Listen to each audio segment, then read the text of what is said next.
Þetta er verkefni 14 í Excel, 14 sömnur í síða 1. Ég ætla að fara eftir röð fyrirmæla og byrja á að setja talnaútlit á G3 og G4 hérna. Og fer ég í Number, með Custom. Hér er 0%, ég hít á bilsklá, Shift og 2 og skrifa VSK orðabil af og loka með Shift og 2. Það fæ ég hér 24% virðisaukaskatt af ákveðinni upphæð. Síðan ætla ég að setja A1 til E8 í blokk og raða eftir vörutegund. Þá fer ég hér í Sort and Filter og hólflipa.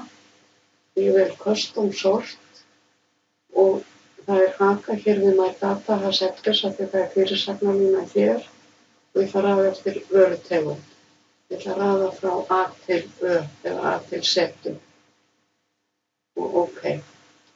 Og þá helst verðið, magnið og flokkur, virðisaukaflokkurinn.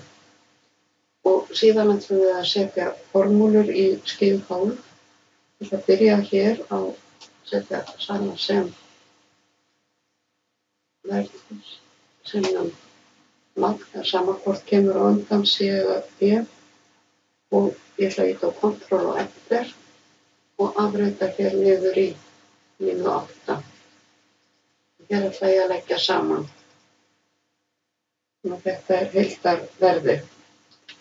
Ég ætla að vista og sýna ykkur í öðru myndskeiði hvernig við reiknum virðisaukaskattinn af heildarupphæðinni eftir hvort hann er 24% eða 11%.